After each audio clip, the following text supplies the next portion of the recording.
और शास्त्रीय संगीत जिसको हम लोग ख्याल कहते हैं, वो हमारे ख़ानदान के बुज़ुर्गों की बहुत बड़ी कंट्रीब्यूशन है पूरे वर्ल्ड को।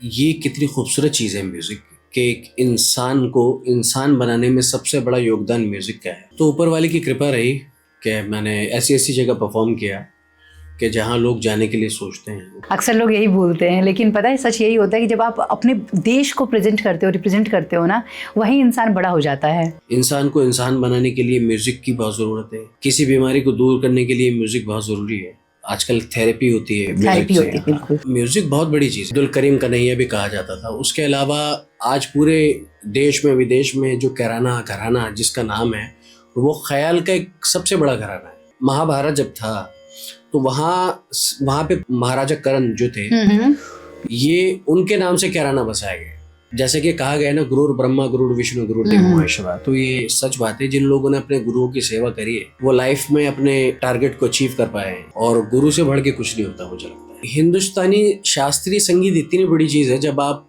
वो सीख जाते हैं तो उसके बाद आप गजल गाइए, ठुमरी गाइए या किसी भी स्टेट्स का फोक म्यूजिक गाइए, तो वो कहीं ना कहीं आपको पकड़ने में आसानी करेगा, क्योंकि वो राग कहीं ना कहीं आपको दिख जाएगा कि किस राग में किस डायरेक्शन में जा रहा है। आओगे जब तुम हो साजना, अगना फूल खिलेंगे, बरसेगा सावन, बरसेगा सावन, झूम झूम के दो दिल ऐसे मिलेंगे। आओगे जब तुम हो साजना, अगना फूल खिलेंगे। भोजपुरी गानों में आपको गाने का मौका मिले तो क्या करेंगे आप? बिल्कुल सेवा करूंगा।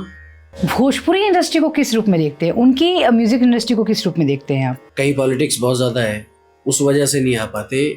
म्यूजिक की कमी पहले भी नहीं थी, आज भी नहीं है और ना कभी होगी। भोजपुरी के वो कौन से स्टार हैं जो आपको लगता है सबसे ज़्यादा वही चल रहे हैं? पवन सिंह बहुत अच्छे हैं। उनके अलावा एक दो लेडी सिंगर और हैं जो मुझे पसंद हैं। कल्पना? हाँ, कल्पना जी। वो सोचते हैं कि हम भैया कुछ भी ऊट पटांग करके पब्लिक को थोड़ा सा रातों रात ऐसा कुछ दिखा दें कि भाई ये क्या हुआ, लेकिन वो जिस तरह आते हैं रातों रात, उस तरह रातों रात चले जाते हैं। तो मुझे लगता है कि उन बेचारों को थोड़ा सा चंद पैसों के लिए अपने आप को बेच देना ये अच्छी चीज़ नहीं है। थोड़ा सोचना चाहिए उनको, और संस्कारों के लिए ही गाना बजाना चलता है, और आपकी हर एक चीज़ जो है वो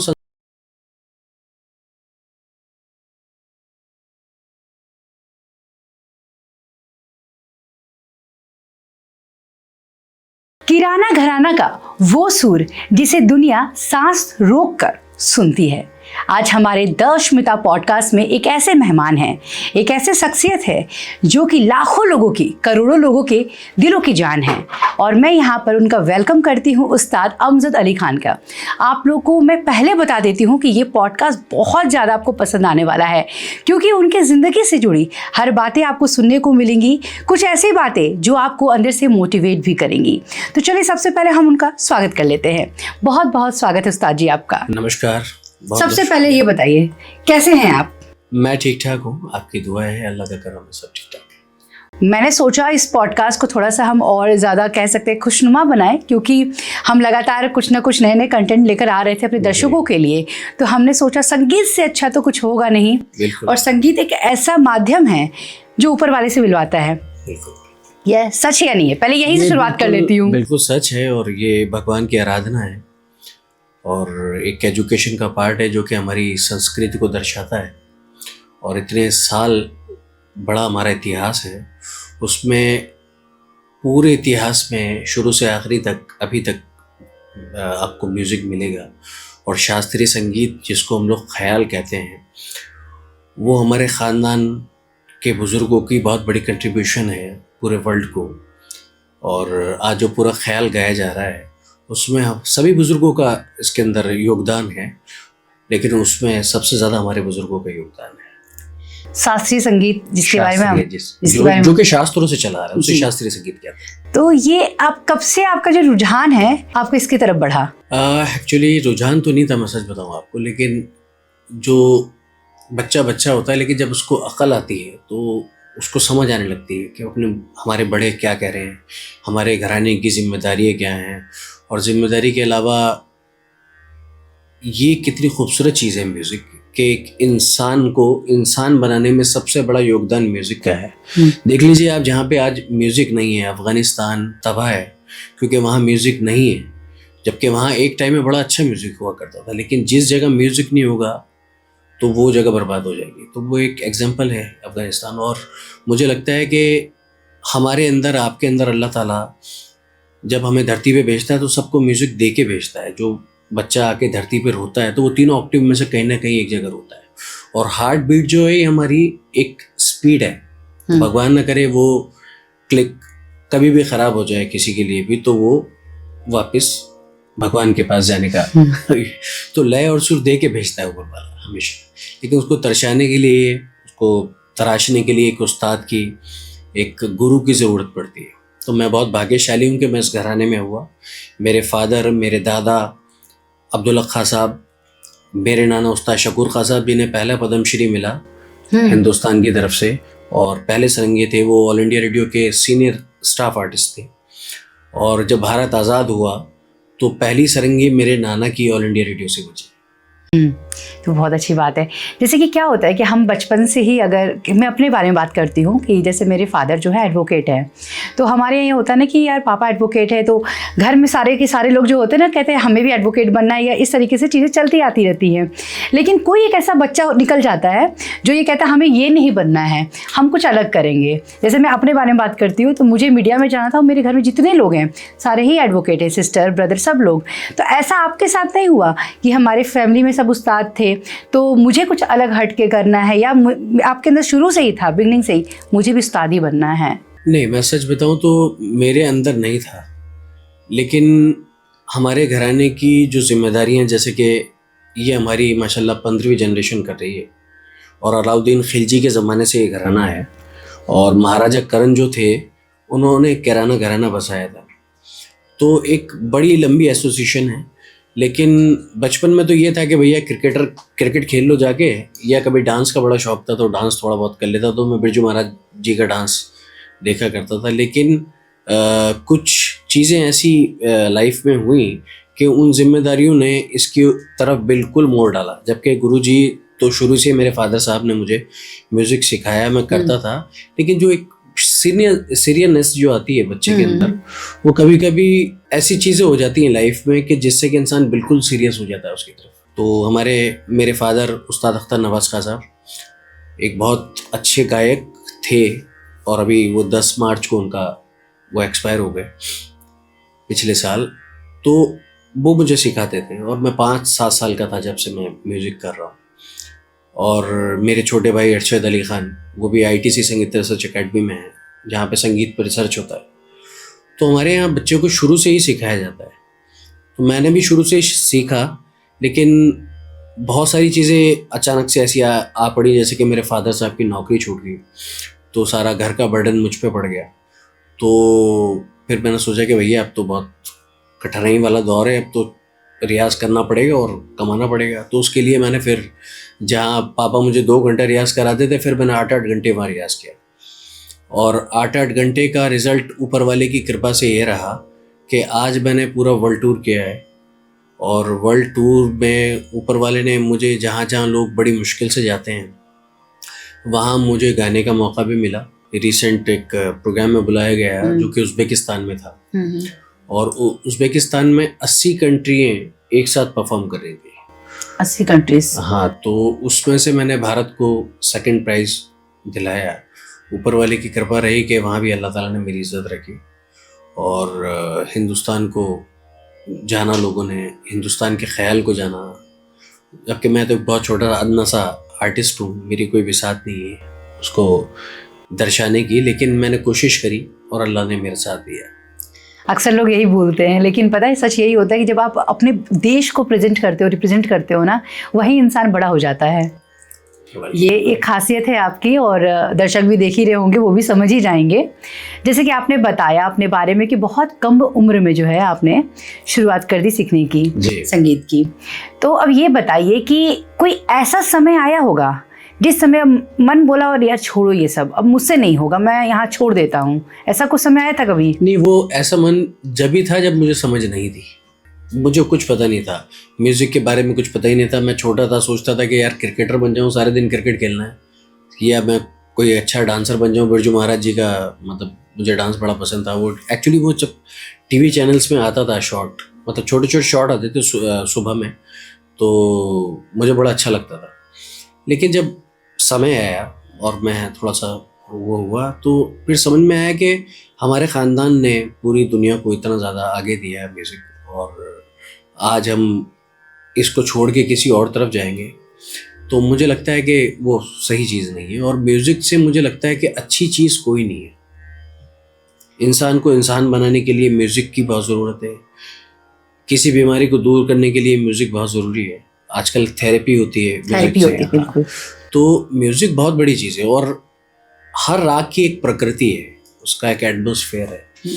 तो मॉर्निंग के राग देख लीजिए आप, आफ्टरनून के राग देख लीजिए, मिडनाइट के राग देख लीजिए, तो हर समय का जो राग है वो अपनी प्रकृति खुद बनाता है।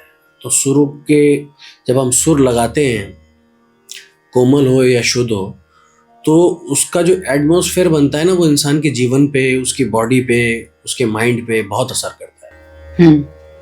तो इसी मेरे आज थेरेपी हो रही है और लोग ठीक होते हैं उससे। मैं चाहती हूँ ये जो थेरेपी है ना, आप एक बार अपना बजाकर अपने गाने के थ्रू जो है हमारे दर्शकों को एक छोटी सी थेरेपी दे दीजिए, ताकि उनका मन बिल्कुल शांत हो जाए।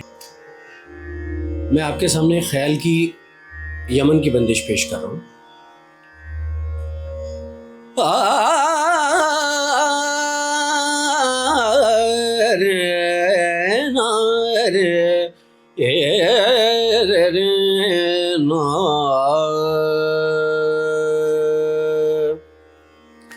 पिया की नजरिया जादू भरी, पिया की नजरिया जादू भरी, मोहरियो मन प्रेम एक घरी, मोहलियो मन प्रेम एक घरी, पिया की नजरिया कवर जतना बकरिए आली, नाही परे मुँह चैन एक घर, पिया की नजरिया जादू भरी, पिया की नजरिया जादू भरे, पिया की नजरिया।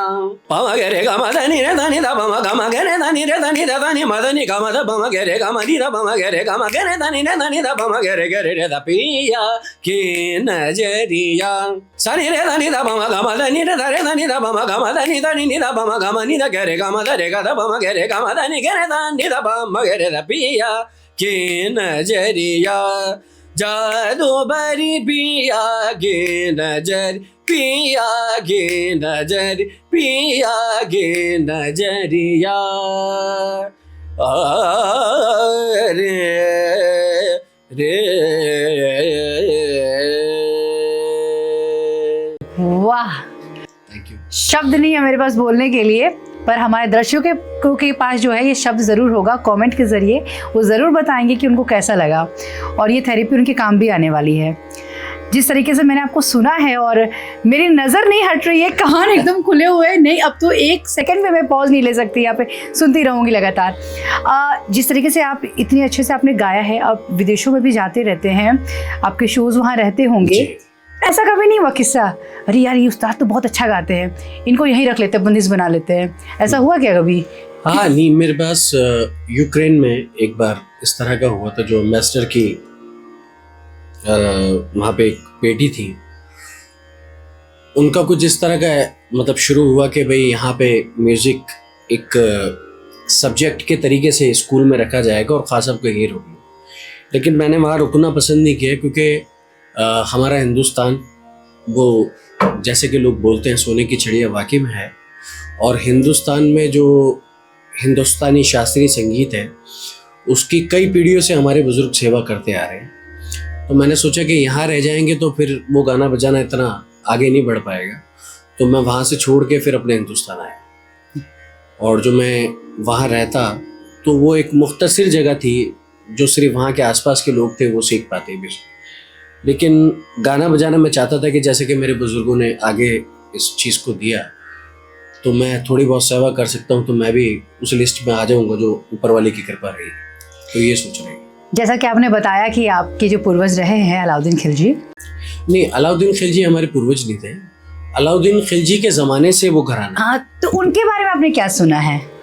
उनके बारे में बहुत सारी चीज़ें हैं जो कि सुना नहीं, हमने करी भी हैं। हमारे बुज़ुर्ग उस्ताद अब्दुल करीम खां साहब, जिन्होंने पूरे जिनको कन्हैया भी कहा जाता था, अब्दुल करीम कन्हैया भी कहा जाता था। उसके अलावा आज पूरे देश में विदेश में जो घराना जिसका नाम है वो ख्याल का एक सबसे बड़ा घराना है। तो उसके अंदर जो आज जितनी भी सेवा हम लोग कर रहे हैं, हमारे बड़े कर रहे हैं, तो हम भी चाहते हैं कि उसके अंदर पार्टिसिपेट किया जाए, हम भी उसकी सेवा कर पाएँ। और जितने भी हमारी जनरेशन टू जनरेशन आ रही है, तो जितना ज़्यादा हम लोग उनको समझाएंगे किराना घराने के बारे में और घराने के बारे में, उतना ही म्यूज़िक आगे बढ़ेगा। तो किराना अलग है और ये दोनों अलग है क्या? जिसे किराना एक्चुअली जगह है, हाँ, पानीपत के पास एक जगह है। अच्छा अच्छा अच्छा। जो कि 20 किलोमीटर अंतर है वहाँ से। अच्छा।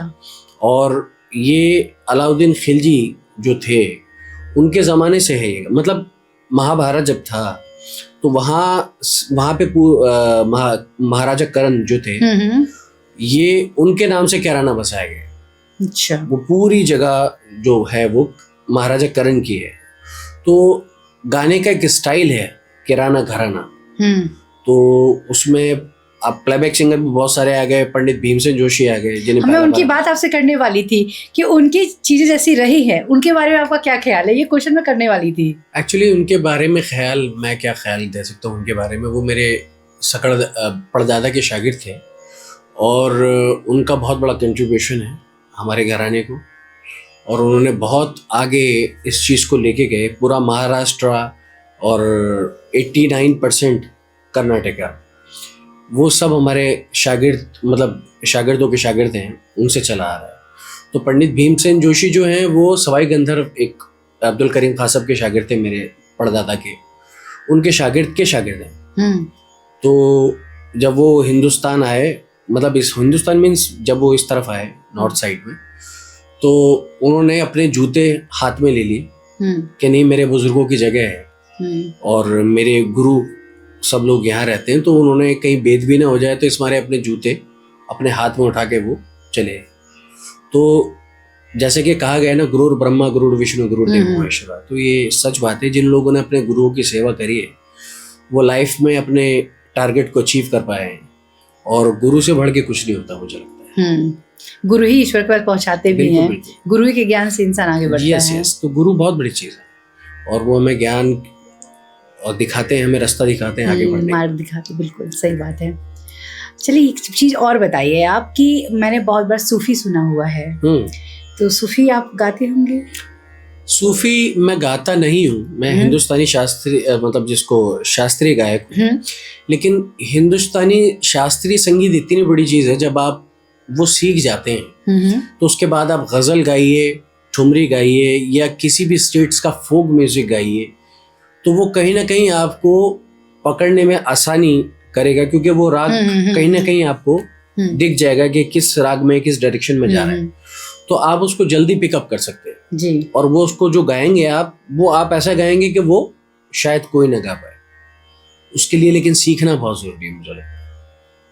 मुझे याद है कि उमराव जान जब मैंने फिल्म देखी थी उमराव जान, उसमें इसी जिस तरीके से आप गा रहे हैं उस तरीके से मैंने बहुत बहुत बहुत सुने थे। हाँ। हालांकि उस समय उतनी नॉलेज नहीं थी, लेकिन अच्छा लगता था कानों को सुनने में, राहत और सुकून मिलता था। वैसे ही सुकून मुझे अभी मिल रहा है जब आपने गाया जी। तो ऐसा कभी मौका आया बॉलीवुड की तरफ से या कहीं से भी कि उस्ताद जी हमारे यहाँ इस गाने को आप गाइए इस तरीके से, कुछ ऐसा मौका आया कभी? नहीं, मैंने एक फिल्म में गाया भी है, बिफोर द लव है, और बिफोर द लव एक अपने क्या नाम का एक जो एक्टर हैं शाहिद कपूर, उनकी फिल्म है और उसके डायरेक्टर अमजद नदीम हैं, उनके डायरेक्शन में है। लेकिन गाने के जो लिरिक्स थे, एक का तो मैंने गाना गा लिया, लेकिन एक दूसरा लिरिक्स है उसमें बड़े उटपटांग से शब्द थे, तो मैंने उसको गाना पसंद नहीं किया।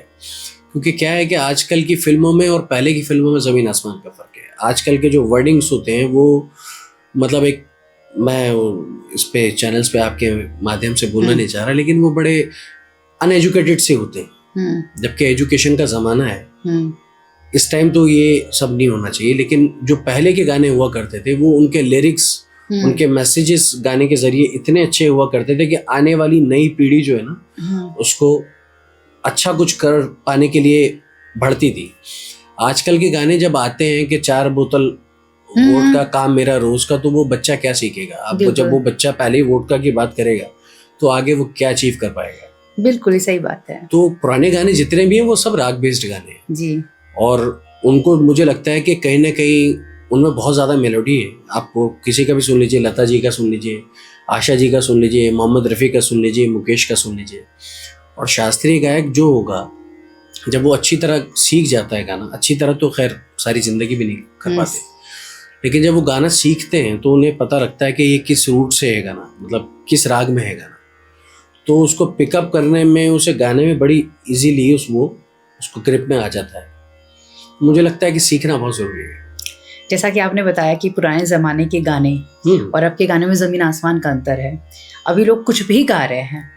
मुझे ये भी लगता है कि लोग तो इस कदर भी गंदगी मचा रहे हैं। मेरा मतलब इस पॉडकास्ट में खुल के बोलती हूँ, यही मेरे स्टाइल है और यही सच है कि लोग पुराने गानों को उठाकर उसको और गंदा कर दे रहे हैं, रिमिक्स जिसे बोलते हैं, या उसको दोबारा से रिक्रिएट करना। हाँ, ये बदकिस्मती है मुझे समझ, मतलब जो इतने खूबसूरत गाने जो कि उनको रिमिक्स करके उनको तोड़ मड़ोड़ के दिखाया जाता है और वो पूरा म्यूजिक ही चेंज हो जाता है। तो उसके लिए आप क्या कहना चाहेंगे? नहीं, ऐसा नहीं करना चाहिए। मुझे लगता है कि चंद पैसों के लिए ये सब करना मुझे नहीं लगता कि गवारा है। और ये म्यूजिक जिन लोग बुजुर्गों ने इसका म्यूजिक बनाया और एक टेक में वो लोग करते थे, उस टाइम तो इतना मतलब कंप्यूटर और लैपटॉप का ज़माना नहीं था। आजकल तो बहुत ज़्यादा चीज़ें आ गई हैं, आप बेसुरे को भी सुर में कर सकते हैं। बहुत सारे ऐसे वाले ऑटो ट्यून से बेसुरे गाते हैं सिंगर, जिनको आप ट्यून में कर सकते हैं और बॉलीवुड में गाते हैं, है ना। लेकिन बदकिस्मती है म्यूज़िक की कि ऑटो ट्यून वगैरह आ गया, लेकिन उस टाइम इस तरह का नहीं था, जो वो दौर अलग था। तो मुझे लगता है कि उन बेचारों को थोड़ा सा चंद पैसों के लिए अपने आप को बेच देना ये अच्छी चीज़ नहीं है। थोड़ा सोचना चाहिए उनको इस बारे में।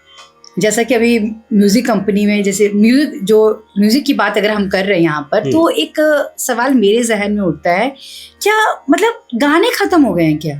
जो पुराने गानों को उठा के लेकर आके बिगाड़ के लोगों को परोस रहे हैं, या सिंगर्स खत्म हो गए हैं? नहीं, एक्चुअली सिंगर्स अभी भी बहुत अच्छे हैं, लेकिन वो क्या है ना कि रातों रात जो स्टार बनने वाले लोग हैं ना, वो सोचते हैं कि हम भैया कुछ भी ऊट पटांग करके पब्लिक को थोड़ा सा रातों रात ऐसा कुछ दिखा दें कि भाई ये क्या हुआ। लेकिन वो जिस तरह आते हैं रातों रात, उस तरह रातों रात चले जाते हैं। तो म्यूजिक जो है ये एक भगवान की आराधना है, और ये सारा मैथमेटिक्स भी है, ये इसका कैलकुलेशन भी है, सारा तबले का कैलकुलेशन है, सुरों का कैलकुलेशन है, तानों का कैलकुलेशन है। तो जब आप सीखेंगे नहीं तो आपको आएगा नहीं। अब पता लगा मैंने कोई ऐसा कुछ मैंने आज कर दिया कि मैंने गाते गाते अपनी चादर उतार के फेंक दी, तो लोग कहेंगे यार इन्होंने क्या गाया। जिसको नहीं पता तो वो तो बड़ा अजीबोगरीब इसको समझेगा ना। तो गाने बजाने में ड्रामा नहीं होना चाहिए। कोई नाच रहा है स्टेज पे, कोई कलाबाजी खा के स्टेज पे आ रहा है एंट्री के लिए, तो दिस इज नॉट गुड, है ना। ये तो तमाशेबाजी हो गई, गाना बजाना नहीं हुआ।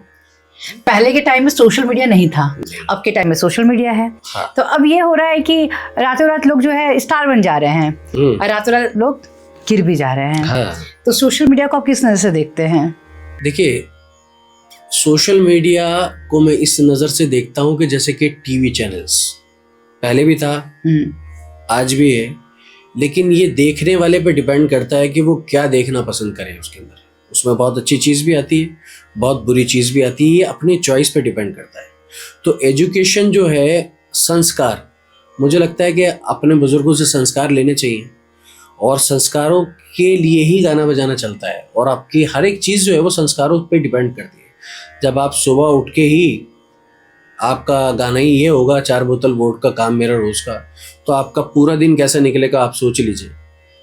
वो एक अलग चीज़ हो गई। लेकिन अपनी चॉइस पे डिपेंड करता है आदमी कि आपकी चॉइस कैसी है, आप किस माहौल में पैदा हुए हैं, किस माहौल में बढ़ रहे हैं, आपके घर के संस्कार क्या हैं। तो एजुकेशन जो है वो बहुत ज़रूरी है। फिर आप टीवी चैनल्स पे देख लीजिए या सोशल मीडिया पे, मोबाइल पे देखिए, लैपटॉप पे देखिए, कुछ भी देखिए, this is depend on you.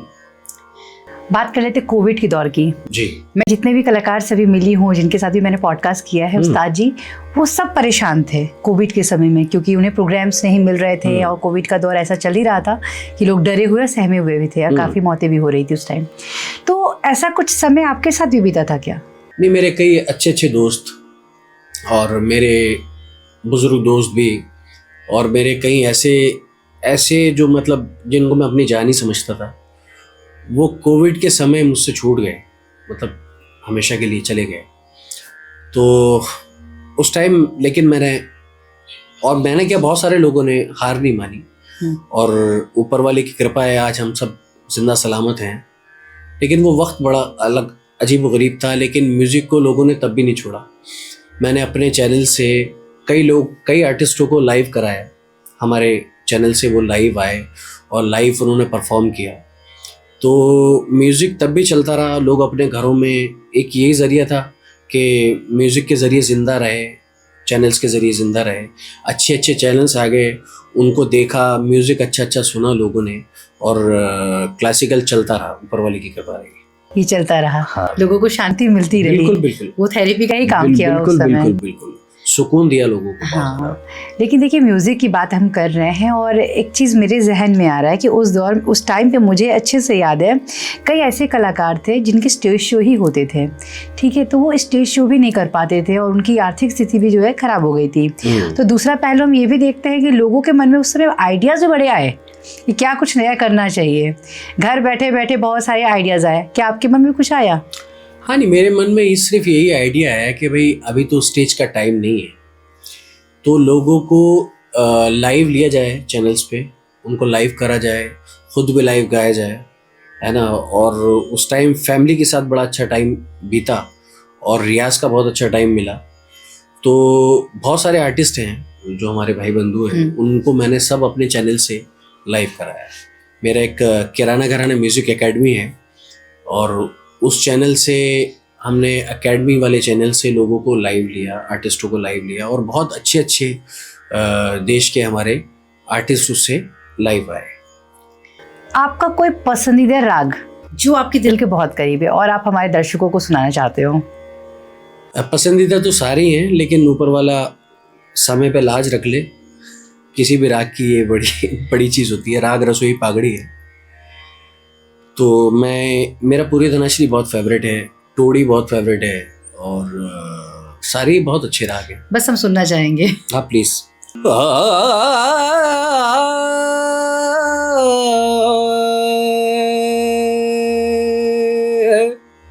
देर ना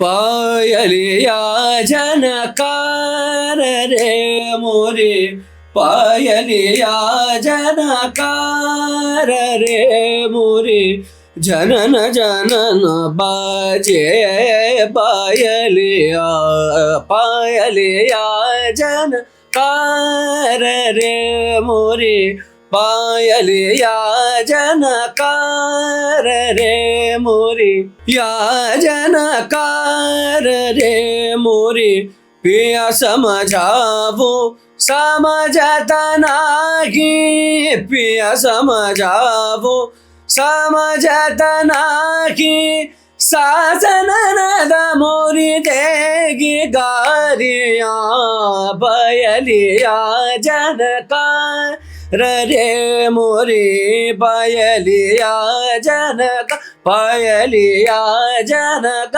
बयलिया जनकार कार रे।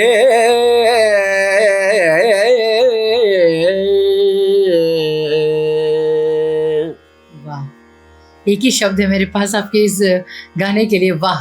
बहुत बहुत शुक्रिया। उस्ताद जी, ये बताइए कि आप म्यूजिक इंडस्ट्री से जुड़े हुए हैं, संगीत से जुड़े हुए हैं, भोजपुरी इंडस्ट्री को किस रूप में देखते हैं, उनकी म्यूजिक इंडस्ट्री को किस रूप में देखते हैं आप? बहुत अच्छा है इंडस्ट्री में, जैसे कि मैंने बताया, बहुत अच्छे अच्छे म्यूजिक, अच्छे अच्छे डायरेक्टर हैं, बहुत अच्छा अच्छा म्यूजिक, रिदमिक काम बहुत अच्छा है, और बहुत अच्छी अच्छी सिंगर हैं।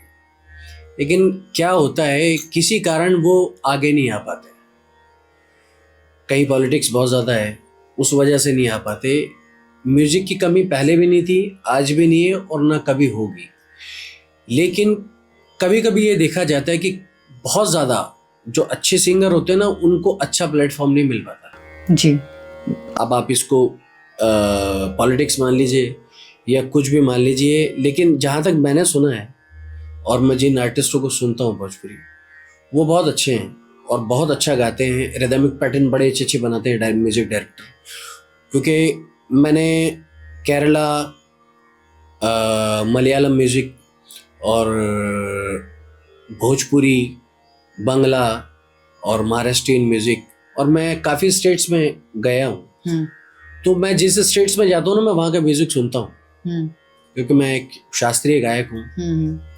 तो नए नए तजर्बे लेना अच्छी बात है, मुझे अच्छा लगता है। और मैंने वहाँ यही देखा कि एक से एक लाजवाब सिंगर है, लेकिन उनको बेचारों को मंच नहीं मिल पाता, उनको जो उनकी जगह है वो पॉलिटिक्स की वजह से नहीं मिल पाती, जबकि उनको मिलना चाहिए वो जगह। तो म्यूजिक की कमी पहले भी नहीं थी, आज भी नहीं है। भोजपुरी के वो कौन से स्टार हैं जो आपको लगता है सबसे ज़्यादा वही चल रहे हैं? हालांकि आपको भी मुझे भी पता है, आपको भी पता है, पर आपसे सुनना चाहूँगी मैं। भोजपुरी के बहुत सारे सिंगर हैं जो कि मुझे पसंद है। मैं आपको सच बताऊं, मुझे नाम नहीं पता, क्योंकि आजकल जो रील का ज़माना आ गया। पवन सिंह बहुत अच्छे हैं। उनके अलावा एक दो लेडीज सिंगर और हैं जो मुझे पसंद हैं। कल्पना? हाँ, कल्पना जी।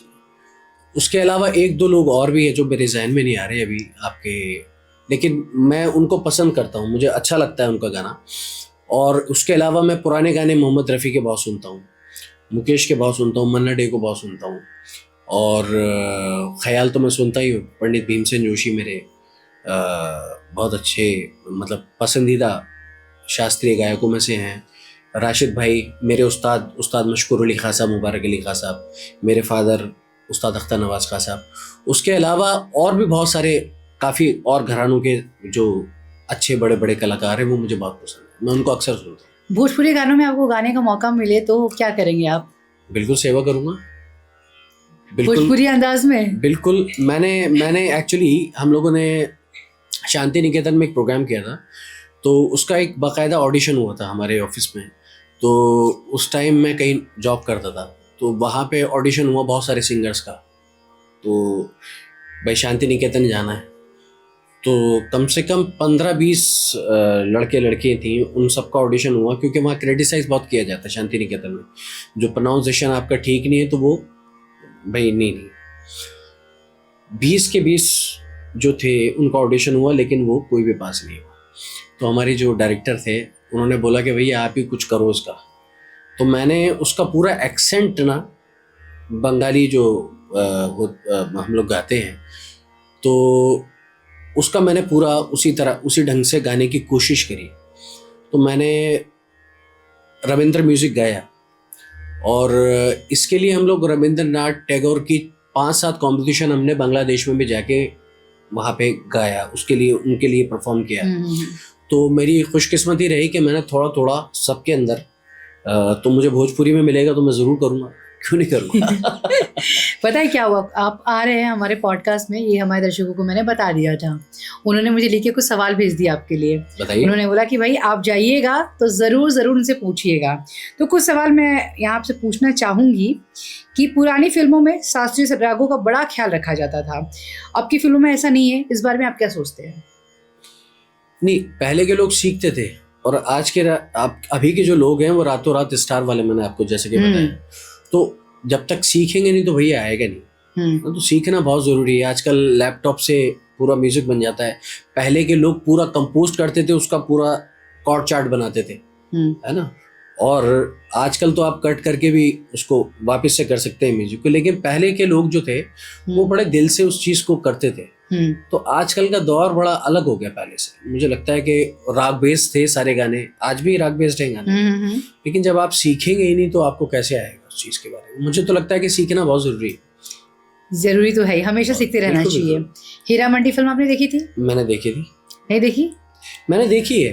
गाने सुने होंगे? गाने, हाँ। कोई ऐसा गाना उसमें जो आपका फेवरेट रहा हो, मतलब पसंद आया हो? फेवरेट मतलब बोल नहीं सकते, पसंद आया हो? पसंद तो काफी गाने हैं उसके, और अच्छा म्यूजिक है, लेकिन मुझे लगता है कि जो पुराने गानों की मेलोडीज हैं वो सारी राग बेस्ड है। जैसे कि लग जा गले, या आपकी आंखों में, है ना, या और भी बहुत सारे गाने हैं, यमन के आओगे जब तुम साजना, तो वो सारे राग बेस्ड गाने हैं। तो मैं, आप कहेंगे तो मैं दो लाइन बिल्कुल हम सुनना चाहेंगे, बिल्कुल सुनना चाहेंगे, बिल्कुल। जैसे कि मैंने बताया आपको कि शास्त्रीय संगीत सीखने के बाद किसी भी चीज को गाना, उसकी मेलोडीज अलग हो जाती है। और शास्त्रीय गायक जो जब वो उस चीज को गाता है, लाइट क्लासिकल को, तो वो चाहता है कि वो राग बेस्ड चीज है, उसके अंदर ज्यादा रंग भरे। तो मैं उस्ताद राशिद खान साहब का एक गाना आपको सुना रहा हूँ, उन्होंने गाया है और काफी लोगों ने उनको सराहाया है इस चीज के लिए। आपने भी सुना होगा।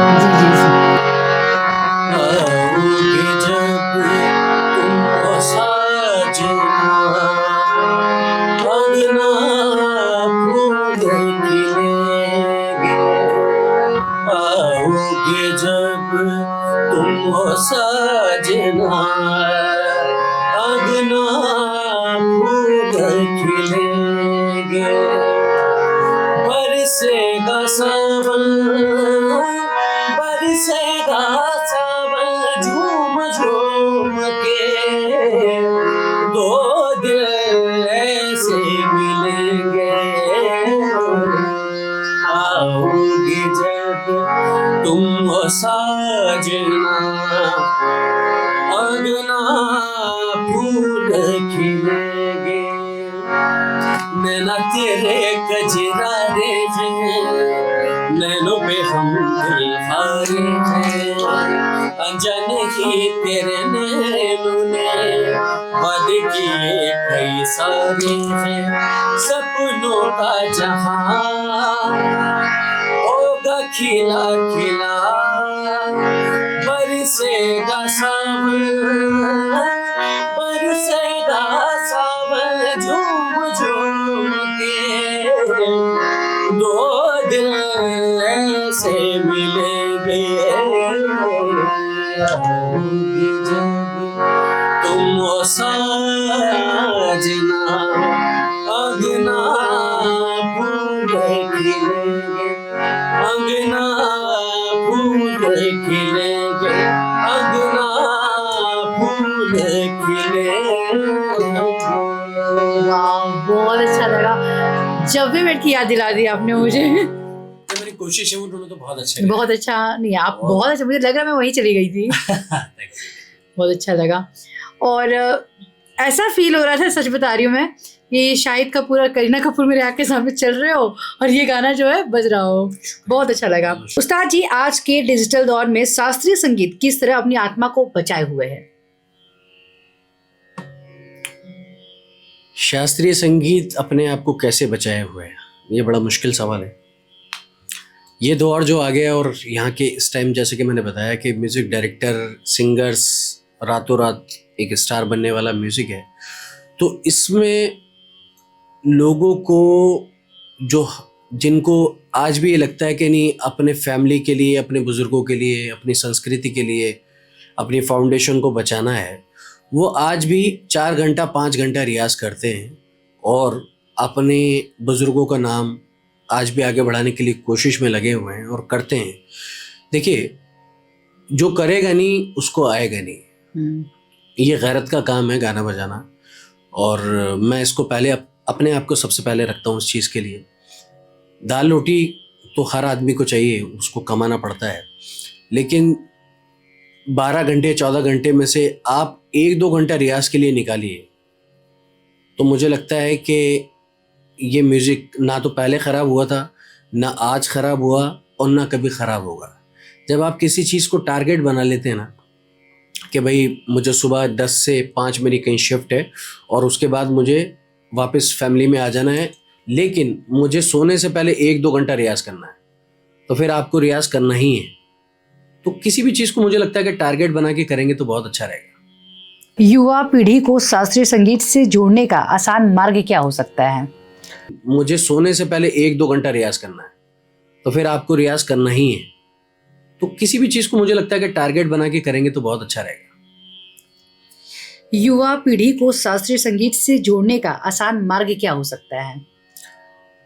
युवा पीढ़ी को शास्त्रीय संगीत से जोड़ने का, म्यूज़िक से जोड़ने का सबसे बेहतरीन माध्यम जो है वो सोशल मीडिया है। उस पे गा के आप अच्छा पोस्ट करिए, अच्छे विचार पोस्ट करिए, अच्छा गाना सुनाइए उनको, तो ज़ाहिर सी बात है वो जुड़ेंगे।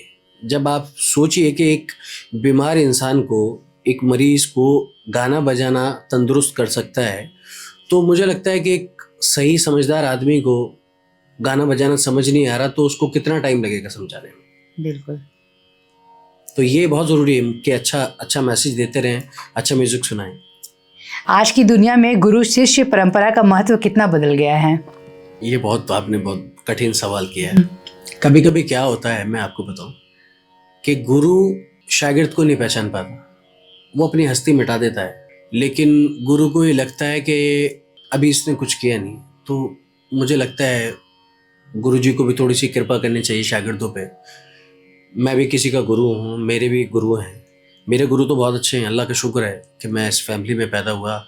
मेरे फादर जिनसे मैंने शुरुआती तालीम ली, उस्ताद अख्तर नवाज़ खां साहब, और अब मैं जिनसे लेता हूँ मेरे मामू हैं उस्ताद मशकूर अली खां साहब, मुबारक अली खां साहब, और वो मेरे उस्ताद भी हैं, मेरे मामू भी हैं, और मेरा हर एक चीज़ जो आज मैं हूँ, जिस काबिल भी हूँ, और मेरे भाई उस्ताद अरशद अली ख़ान, आज हम दोनों भाई उनकी बदौलत है जो भी हैं। तो मैं उनका शुक्रगुज़ार हूँ और अल्लाह का शुक्रगुज़ार हूँ कि मुझे इस फैमिली में पैदा किया। लेकिन कभी कभी क्या होता है कि गुरु को शागिर्द नहीं समझ पाता और शागिर्द भी गुरु को नहीं समझ पाता। तो ये ऐसी चीज़ है कि दोनों को एक दूसरे को समझना चाहिए और कुछ वक्त देना चाहिए एक दूसरे को समझने के लिए, क्योंकि ये इतनी मजबूत कड़ी होगी, जितनी मजबूत कड़ी होगी उतना अच्छा आगे एक दूसरे को समय दे पाएंगे और आगे ले पाएंगे अपने काम को। तो मुझे लगता है कि एक दूसरे को समझते हुए आगे लेके चलना चाहिए इस चीज़ को। अगर हमारे दर्शक जो देख रहे हैं उनमें से कुछ ऐसे लोग हों जो आपको अपना गुरु बनाना चाहे और वो आपका शिष्य बनना चाहे, तो कैसे आपसे कांटेक्ट करें? मेरी म्यूज़िक एकेडमी है। वैसे तो मैं खुद ही शिष्य हूँ अभी, और मैं चाहता हूँ कि मैं शिष्य बना रहा हूँ, मैं गुरु ना बनूँ। लेकिन जो लोग मुझसे सीखते हैं, आज मेरी एकेडमी में 30-40 बच्चे हैं जो सीखते हैं और वो मेरा बहुत मान सम्मान करते हैं। मेरी म्यूज़िक एकेडमी किराना घराना म्यूज़िक एकेडमी, और उसका मैं डायरेक्टर फाउंडर हूँ, और उसमें आके आप मुझे कांटेक्ट कर सकते हैं। मेरा नंबर है 9810445609। तो मेरी 3 ब्रांचेस हैं, द्वारका में है, निज़ामुद्दीन में है और लक्ष्मी नगर में है। रियाज में ऐसा क्या होता है जो जीवन को अनुशासित और आध्यात्मिक बना देता है? रियाज बहुत बड़ी चीज़ है। उसके लिए आपको अपने उस्ताद से पूछना चाहिए कि आपको किस ढंग से रियाज करना चाहिए, क्योंकि जैसा कि मैंने बताया, गुरुर ब्रह्मा गुरुर विष्णु गुरुर देवो महेश्वर है। तो उस्ताद जो होता है वो एक डॉक्टर की तरह होना चाहिए। जैसे कि मरीज को कितनी गोली देनी है, कितना डोज देना है दवा का, जिससे कि वो ठीक हो जाए। और रियाज जो है ना, आपके दिलो दिमाग को सुकून देता है। और रियाज ऐसी चीज़ है कि आप अभी आधा घंटा कर रहे हैं, फिर आपका रियाज में दिमाग फंस जाता है तो आप 4 घंटा भी करेंगे, फिर उसके बाद आप 6 घंटा भी करेंगे, फिर आप 8 घंटा भी करेंगे। ऐसे ही आपका टाइम आवर्स बढ़ता रहेगा। तो रियाज बहुत बड़ी चीज़ है, सुकून देता है मुझे। और जब दिल दिमाग में सुकून होगा तो जाहिर सी बात है कि वो कोई भी कार्य करेंगे तो वो अच्छा ही होगा। जब आप सुकून की बात कर रहे हैं ना, मुझे बस आपके गाने सुनने का मन है। अच्छा, बिल्कुल, प्लीज़। तो मैं चाहती हूँ राहत फतेह अली खान का कोई गाना सुना दीजिए। अच्छा, ठीक है। पता नहीं क्या, जब भी आप बात कर रहे सुकून, राहत, शांति, बस मन कर रहा है सुनती रहूँ, बस सुनती रहूँ। हाँ, मैं बोलता चलूँ। ये राहत साहब का मैं गाना सुना रहा हूँ। उस्ताद राहत फतेह अली खान साहब बहुत अच्छे जिसको बोलना चाहिए ना, इस पर मैं बोलना चाहूँगा थोड़ा सा। बिल्कुल बिल्कुल। पसंदीदा लाइट क्लासिकल में से मेरे फेवरेट जो हैं वो उस्ताद नुसरत फ़तेह अली खां साहब हैं, जो कि मुझे बहुत पसंद है। उनकी बहुत सारी कॉम्पोजिशन मुझे बहुत पसंद है और उन्होंने शास्त्रीय संगीत सीखा था। मैंने जैसे कि बताया इस पॉडकास्ट के ज़रिए कि जब हम शास्त्रीय संगीत सीखते हैं तो हमें राग के रूट्स पता होते हैं और हम चाहे गज़ल गाएं, शबद गाएं, भजन गाएं, कव्वाली गाएं, चैती गाएं या किसी भी स्टेट्स का आप म्यूज़िक सुने या गाएं, तो उसको अच्छे से गाने में मज़ा आता है, उसमें खेलने में मज़ा आता है। तो उनकी कई कव्वालियाँ हैं जो राग बेस्ड हैं। तो मैं एक चीज़ आपको सुना रहा हूँ, मुझे बहुत पसंद है, अक्सर मैं सुनता हूँ, तो मैं चाहता हूँ कि मैं अपने दर्शकों को आपके माध्यम से थोड़ा बहुत सुनाऊँ। बिल्कुल बिल्कुल। खां साहब है, जो कि मुझे बहुत पसंद है। उनकी बहुत सारी कॉम्पोजिशन मुझे बहुत पसंद है और उन्होंने शास्त्रीय संगीत सीखा था। मैंने जैसे कि बताया इस पॉडकास्ट के ज़रिए कि जब हम शास्त्रीय संगीत सीखते हैं तो हमें राग के रूट्स पता होते हैं और हम चाहे गज़ल गाएं, शबद गाएं, भजन गाएं, कव्वाली गाएं, चैती गाएं या किसी भी स्टेट्स का आप म्यूज़िक सुने या गाएं, तो उसको अच्छे से गाने में मज़ा आता है, उसमें खेलने में मज़ा आता है। तो उनकी कई कव्वालियाँ हैं जो राग बेस्ड हैं। तो मैं एक चीज़ आपको सुना रहा हूँ, मुझे बहुत पसंद है, अक्सर मैं सुनता हूँ, तो मैं चाहता हूँ कि मैं अपने दर्शकों को आपके माध्यम से थोड़ा बहुत सुनाऊँ। बिल्कुल बिल्कुल।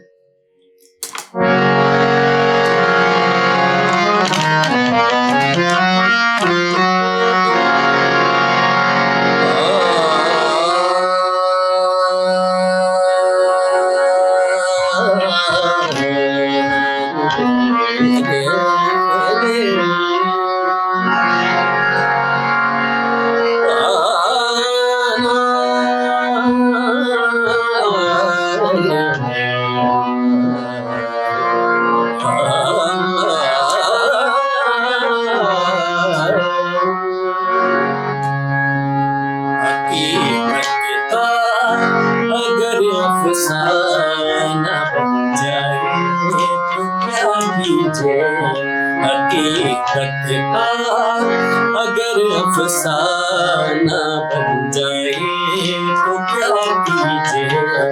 हकीकत का अगर अफसाना बन जाए तो क्या कीजिए। गले मिलते भी जो बेगाना बन जाए तो क्या कीजिए। हकीकत का अगर अफसाना बन जाए तो क्या कीजिए। क्या बात है, क्या बात है। तेरी आँखों के दरिया का उतरना भी जरूरी था। वाओ, एक और रिक्वेस्ट, इसी हाथों आप ये भी गा दीजिए, लग जा गले। लग जा गले के फिर ये हंसी रात हो न हो, शायद फिर से जन्म में मुलाकात हो न हो। लग जा गले से। वाओ, बहुत अच्छा लगा। वाह, थैंक यू। वाह वाह वाह, यही कहेंगे, हमारे दर्शक भी बार बार यही कहेंगे। लास्ट क्वेश्चन करूंगी हिंदू मुस्लिम को लेकर। ये जो चलता रहा है हिंदू मुस्लिम में, हिंदू तू मुस्लिम, और आपसी विवाद जो चलता रहता है, इस पे क्या बोलेंगे आप? देखिए, म्यूजिक और आर्टिस्ट का कोई दीन धर्म नहीं होता। वो सुबह जब रियाज करता है तो वो अल्लाह अल्लाह भी गाता है, फिर वो सुबह दर्शन देव शंकर महादेव भी गाता है। तो मुझे लगता है कि ये हिंदू मुस्लिम हम लोग आके बनाते हैं दुनिया में, अदरवाइज ये हमारे बनाए हुए चीज़ें हैं। मैं गोल्डन टेम्पल भी गया, मैं तिरुपति भी गया, और ऊपर वाले की कृपा रही कि मैं महाकाल भी गया। और मैं महाकाल ऐसी जगह भी गया जहाँ VIP लाइन से, और मुझे नहीं लगता कि वहाँ लोग जाते होंगे। तो पुजारी जी, मैं रात को परफॉर्म किया वहाँ पे, श्रवण महोत्सव होता है वहाँ पे। तो मैं रात को जब गाया वहाँ, तो पुजारी जी ने बोला, शायद उनको कुछ डाउटफुल होगा, कि खान साहब आप सुबह आओगे, आरती है भस्म आरती। तो मैंने कहा बिल्कुल आऊँगा। मैं कितने बजे आना है? 3:30 बजे आ जाओ आप।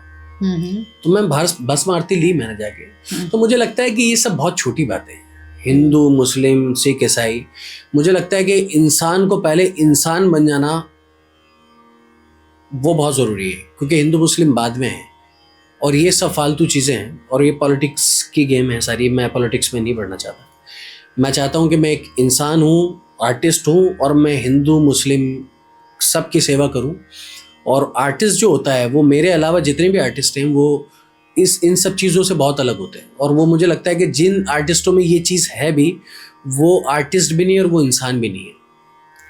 क्योंकि अब देखते ही होंगे जब कुछ विवाद होता है तो मुस्लिम बोलते हैं हम इंडिया में परफॉर्म नहीं करेंगे, इंडियन बोलते हैं हम वहाँ परफॉर्म नहीं करेंगे। मैं आपको बता दूं आपके माध्यम से कि हिंदू मुस्लिम में भी दो कम्युनिटी है। कुछ मुस्लिम ऐसे हैं कि जो कि गाने बजाने को बिल्कुल पसंद नहीं करते और वो अनएजुकेटेड हैं एक्चुअली, कि ये शिर्क है और ये सही नहीं है, इस पे फतवा लगा दो। क्योंकि कहते हैं ना कि वो कुएं के मेंढक हैं, उनको उतना ही मालूम है। लेकिन जब आप हिंदुस्तान का और यहाँ तक कि आप अरब का भी इतिहास पढ़ेंगे तो वहाँ जो अजान देते थे हजरत बिलाल, वो हबशी थे, काले थे, लेकिन एक बार उन्होंने अजान नहीं दी तो सुबह ही नहीं हुई, क्योंकि उनकी अजान इतनी सुर में हुआ करती थी कि उनको सुनने के लिए चरण परन पूरी ज़मीन आसमान एक होके सुनते थे। तो एक बार उनकी तबीयत ख़राब हो गई, उन्होंने अजान नहीं दी तो सुबह ही नहीं हुई। ठीक उसी तरह जैसे कि वृंदावन में भगवान श्री कृष्ण की फ्लूट, उसको सुनने के लिए पूरी एटमॉस्फेयर रुक जाती थी, है ना, हर एक चीज़ रुक जाती थी, जो जहाँ है वहीं वो स्टैचू हो जाता था। तो मुझे लगता है कि सुर बहुत बड़ी चीज़ है और गाना बजाना बहुत बड़ी चीज़ है, और वो बहुत भाग्यशाली आदमी है जिसको गाना बजाना आता है। तो इंसान को इंसान बनाने के लिए गाना बजाना आना ज़रूरी है। और जिन आर्टिस्टों में ये चीज़ है, मैं उनको रिक्वेस्ट करूँगा कि प्लीज़ ये सब फालतू बातें हैं, पॉलिटिकल गेम है, आपको फिर करना वही है। तो आप सुबह में जब रियाज करते हैं तो अल्लाह का भी नाम लेते हैं, भगवान श्री गणेश का भी नाम लेते हैं, भगवान शिव का भी नाम लेते हैं, भगवान कृष्ण का भी नाम लेते हैं। तो इबादत करिए, ये इबादत का काम है गाना बजाना। आप पॉलिटिकल बातें बोल रहे हैं बार बार कि नहीं, मतलब पॉलिटिक्स होता है, फलाना होता है, ढिमकाना होता है, तो क्या पॉलिटिकल पार्टी से आपको किसी भी पार्टी से अगर अप्रोच करते हैं तो क्या आप ज्वाइन करेंगे? मैं अपने म्यूज़िक पे फोकस करना चाहूँगा कि मैं, जो मेरे बुज़ुर्गों ने मेरे ऊपर, मेरे कंधों पे एक भागदौड़ दी है, तो मैं उसको संभाल सकूं और म्यूज़िक की सेवा कर सकूं। मैं यही चाहता हूँ बस। बहुत अच्छा लगा उस्ताद जी आपसे बात करके, और मुझे पूरा विश्वास है हमारे दर्शकों को भी बहुत अच्छा लगने वाला ये पॉडकास्ट। सो आप लोगों को कैसा लगा ये पॉडकास्ट, प्लीज़ मुझे कमेंट करके ज़रूर बताइएगा, और साथ में ये भी बताइएगा कि अगला पॉडकास्ट आप किनके साथ चाहते हैं। जिन्होंने अभी तक हमारे चैनल को लाइक शेयर सब्सक्राइब नहीं किया है, ज़रूर कर ले। और बहुत बहुत एक बार फिर से आपका बहुत बहुत धन्यवाद। Thank you.